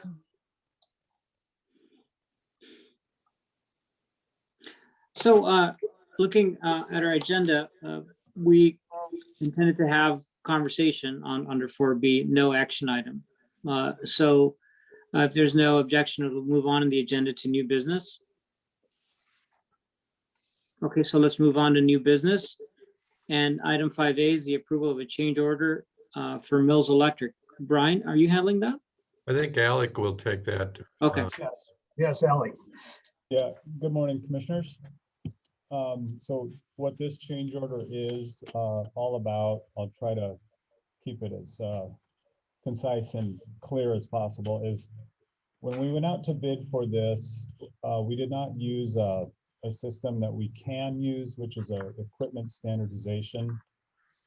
And one way that you can use equipment standardization is if you own equipment and the staff is skilled and trained on that equipment, then you can dictate what you want to purchase in terms of brand. And so by mistake, we did not use that process when we went out to bid for this air compressor.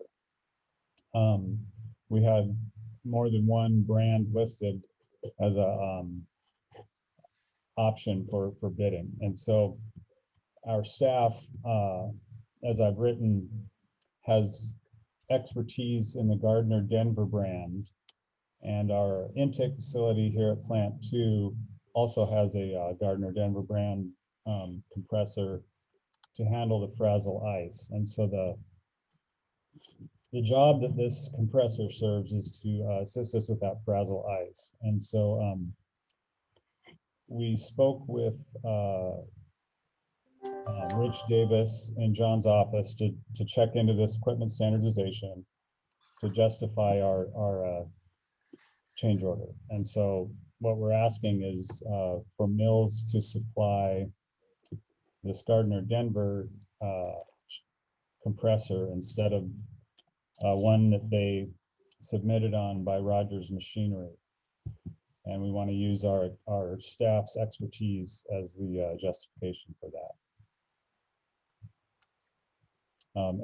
Every single day, a Gardner Denver air compressor will cost more than a Rogers Machinery, unfortunately, but it is a better product for our staff. So we're just asking to approve this change. Alec, this directly will impact reliability, right? I mean, that's part of the reason that what about durability? I'm not sure I understand your question. So you talked about the staff's desires for this change order, but that staff desire is based on the function of that compressor in the frazzolized system, right? So it's compatibility with our existing equipment. Yeah, I would interpret that as a reliability issue. Okay, sure. Yeah, they're more skilled and trained in the Gardner Denver brand than what was initially bid. So I guess you could argue that that's a reliability.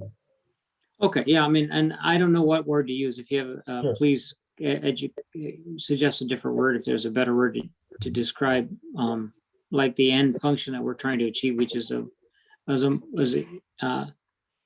and this frazzolizing situation is something that happens every year, and it doesn't spend a lot of time, but it only takes one mishap to.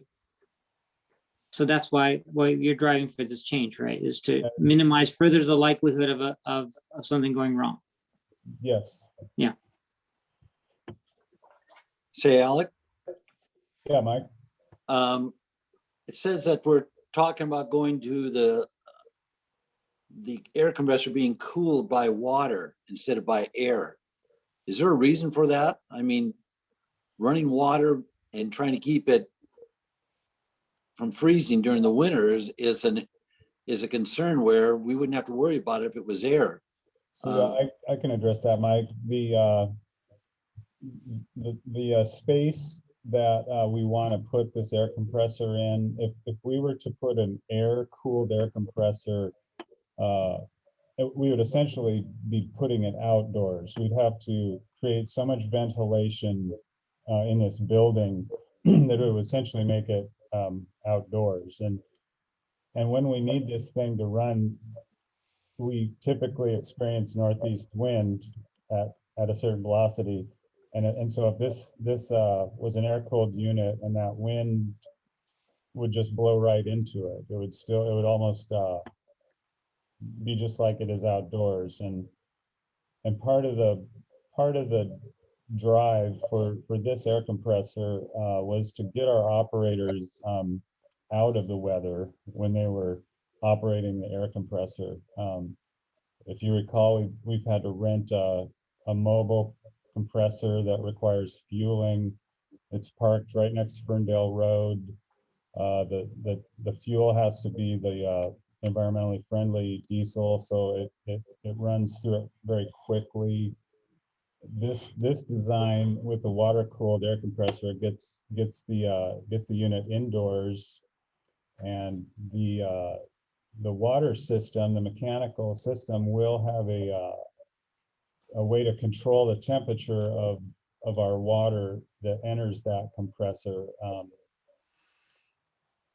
It was a space assessment and a ventilation assessment that led us to the water cooled unit. What temperature is that water coming out of that compressor? Do you have any idea? Well, the air compressor, the water cooled aspect of it, there's an internal, if you will, kind of antifreeze fluid that actually cools the compressor.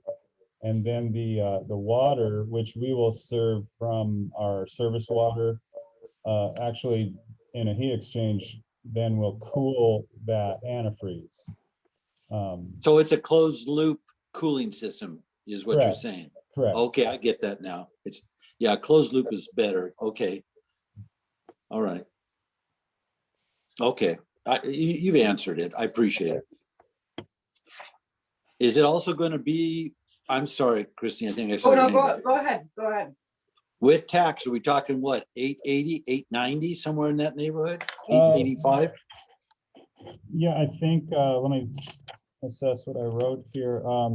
The, the new total, without tax, 772 is still within our engineer's estimate that did not include tax, which was for $805,000.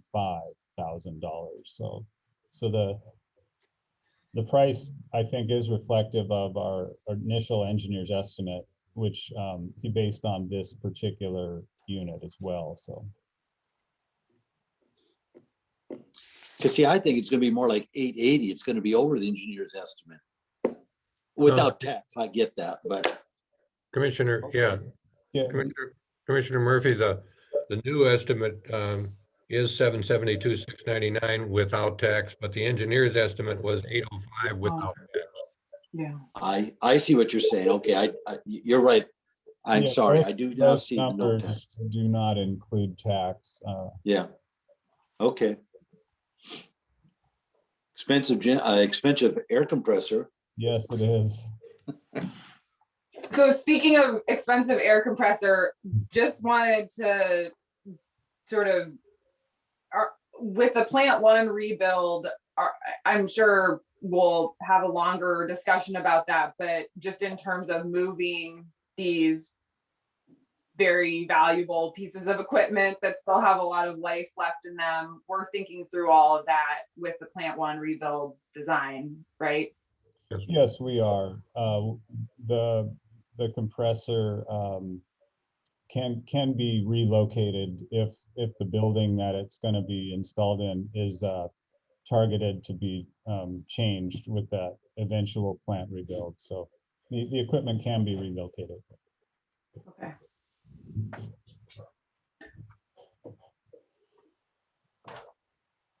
So is any further discussion on this agenda item 5A? I'll make a motion to approve change order number 1 to Mills Electric for the air compressor. And I'll second that motion. There's a motion and a second. Is there any further discussion? Okay, and all those in favor, please signify by saying aye. Aye. Aye. Thank you. The motion carries. Thank you, commissioners. Thank you, Alec. Let's move on to the general manager's report. Commissioners, I just have 3 minor things. One is that all your discussion this morning about telecom and broadband, just a reminder, there is a WAPUDA telecom workshop tomorrow and Thursday, May 19th and May 20th. Tomorrow it starts at 1, goes to 5. Thursday it starts at 8, goes till noon. And if any of you want to get registered for that, please contact Ann and she'll take care of that. Next week though, Steve, it's next week. Oh, I'm sorry. Yes, it's 19th and 20th. I'm just so ready to get to the May 25th meeting, so. And I'm registered. Okay. Yeah, as did I. So Okay. The second thing is that state legislature did pass a bill that designates Juneteenth, which is the 19th of June, as a state holiday. And there is a survey that's gone out to all PUDs in the state asking whether or not the individual PUDs plan on recognizing that as a holiday for their PUD or the PUDs. And so we're waiting for response from that survey, and I plan on having this on our agenda on the 25th for discussion and consideration. So just wanted to heads up on that. And the final thing is that as part of your approval for the contribution and support for the Farming for Life exhibit at Northwest Washington Fair, I've had several meetings with the individual and the firm that's developing that exhibit, and we are meeting on Friday, this Friday, at Farming for Life arena there, and we need to develop a contract or an agreement with that foundation and get that approved by you before we can make that first contribution slated to be in July. So just wanted to let you know, hopefully we'll have something on either the May 25th meeting or the first meeting in June for you to consider. So, and that the firm that's doing the work is actually out of the East Coast, and they're planning on coming in for 2 days this week to meet with folks at Northwest Washington Fair, and I'm meeting with them on Friday. So. Okay. That's all I had, Commissioners. Thank you, Steve. Let's move on to commissioner reports.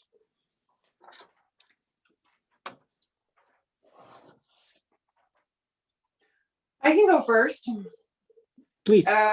Okay, so I had a meeting with Maya Bellin to talk about water rights adjudication, and that was helpful, and I learned a lot from her, and so looking forward to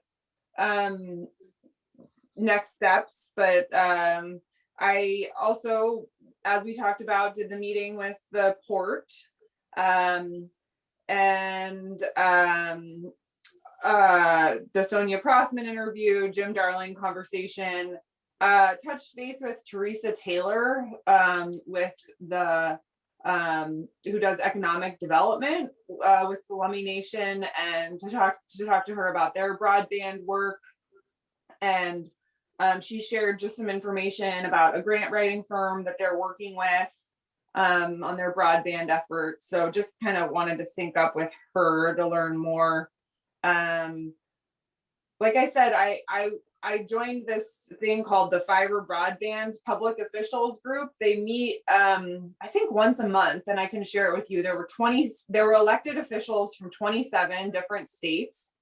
And every month they talk about a different aspect of building out public fiber. And they had some guest speakers this last time that were talking about different financing models. And I thought it was actually really fun. There was a really good sense of community. So I'll share it with the two of you if you'd like to be a part of that. And then I did follow up with Reese Roth, who's the executive director for the Center for Sustainable Infrastructure. And I talked to him about our Cherry Point infrastructure discussion, and said that I'd share the link to our Zoom so that he could see our discussion from our last commission meeting. And he said that he would be happy to come and give a short presentation about the work that they've done in Pasco and Spokane and a few other places on with industrial kind of centers and sustainable design. And I did also mention your work, Atul, with the Planning Commission. And so he might reach out to you to get your perspective because of just how much work you've done on that. So I did, so just a heads up in case you get a call or an email from him.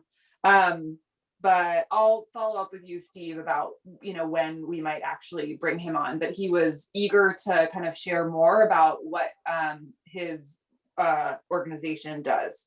So I think that's it for me.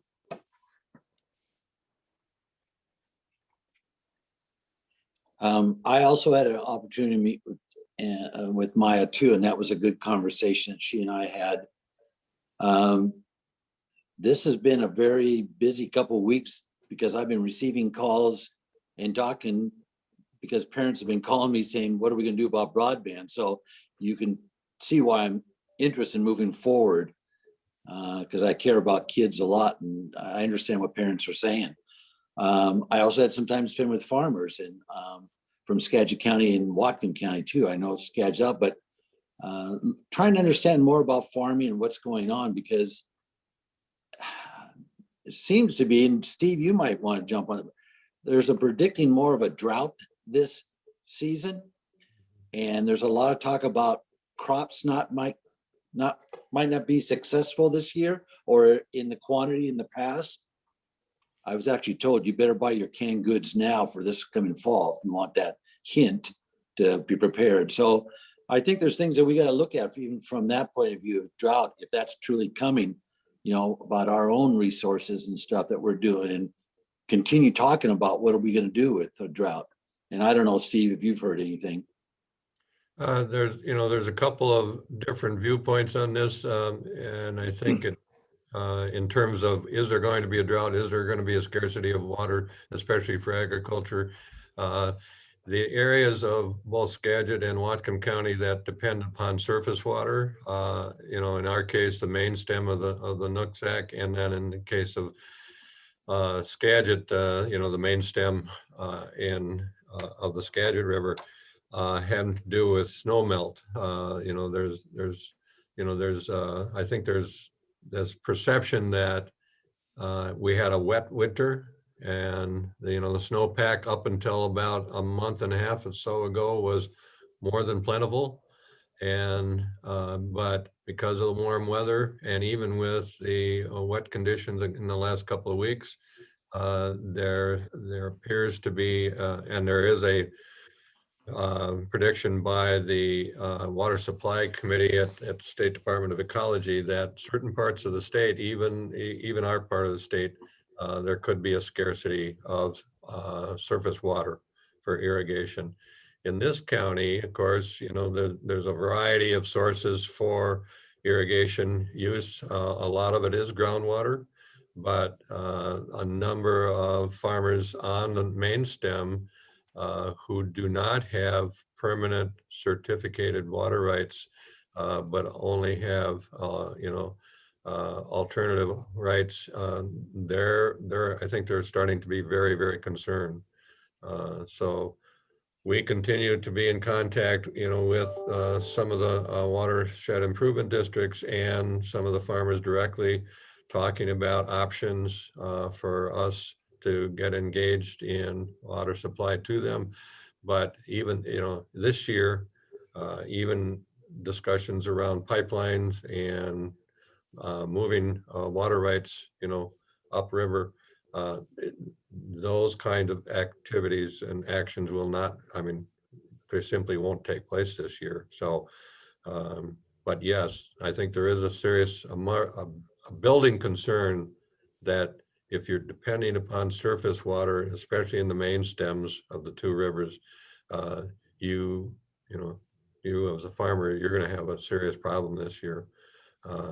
And I know there's a lot of naysayers in the county that say, there is not going to be a drought. There's never a drought, but if you're a farmer that you don't have permanent water rights, I think there's a major concern. The long-term forecast from NOAA is that between now and the end of August, that we're going to see warmer and drier conditions persist through the next 3 to 4 months. So that's what I know. No, I thank you. I just was told to put a few more cans on the shelf in the pantry for this coming fall and winter into next year, because it's either going to cost us a lot more or we'll learn to live without. So I'm only repeating. I got no crystal ball. I might purchase some more totes for my water collection system on my barn. That way I can just grow the food that I want to eat.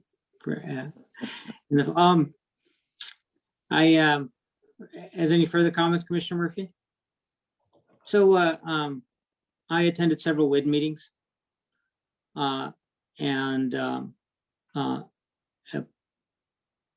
the Southland and WIT, as Steve has pointed out in previous meetings, is continuing to investigate some possibilities for pipe water. The important thing is to, from my perspective, is to recognize the fact that at the end of the day, when in-stream flows in our tributaries and river become more formalized, as will be an outcome of the adjudication process, we're going to have to reactively identify alternative sources of water for agriculture, either through groundwater or piped water or other methods for storage and retiming of water. And my communication with Maya and my hopes today is that we can work proactively instead of retroactively to get folks the water that they need, because it does exist. It just needs to be, the infrastructure needs to be built to support that. And the more quickly we start going with one voice from the community to our federal delegation to support that, the more likely we will get the support that we need to do that. But obviously you can't push people too hard, otherwise they walk away from the table. But I'm hopeful that we continue to make progress in that direction. As far as other meetings, I think I talked about the broadband advisory group sufficiently. This is one other clarification on that subject. There continues to be difficulty and reticence and openness to information from the private sector, which is understandable because they compete with each other based on maintaining their own proprietary fiber infrastructure.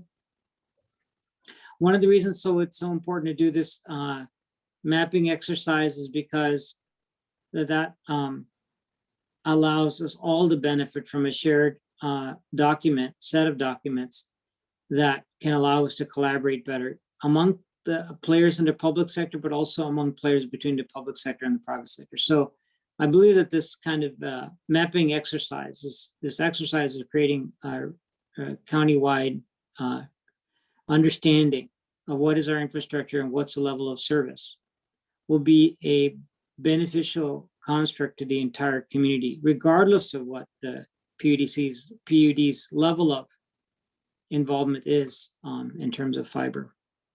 And that's something I also brought up at the in my comments at the broadband advisory group. So I have no further, nothing further report for commissioner reports. So then, Christine, do you have a question? Or? Well, I just was gonna ask a clarifying question about just the mapping and the comment you made about the privates not always sharing what their infrastructure looks like. So with the mapping exercise, is that the COS service zone? I mean, so essentially we can use the mapping exercise to determine what the infrastructure looks like from our end? Yes. Is that through the COS service zones service that NOAANET provides? That's part of the service that NOAANET provides, yes. Okay, okay. All right. Thanks. Yeah, you're welcome. Is there any further discussion on commissioner reports? So let's move on to public comment. Anne, can you help with that?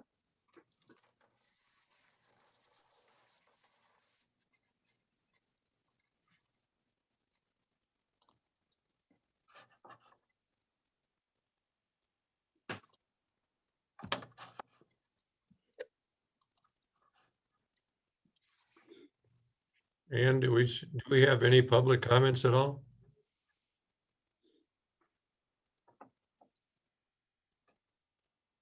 This is Mike. I don't see any public comments or any hands raised. Okay. Thank you, Mike. With that, we'll move on from public comment to the next on our agenda is our executive session. We are not planning to take any action, correct, John? No action. I would say you're probably looking at maybe, we'll come back in let's say a half hour, but it could extend to 45 minutes realistically I think 45 minutes for the two items. Okay, and then we'll sign off from this meeting, and Mike will hold down the fort for us, and we'll come back and adjourn. And there's an invite on your system for the executive session Zoom link I sent this morning early. Great. Woke up in the middle of the night remembering I needed to do that. Sorry. Thank you to the public attending. Look forward to continuing to update you on how things are proceeding at the PUD. And you're welcome to stick around and catch us as we wrap up.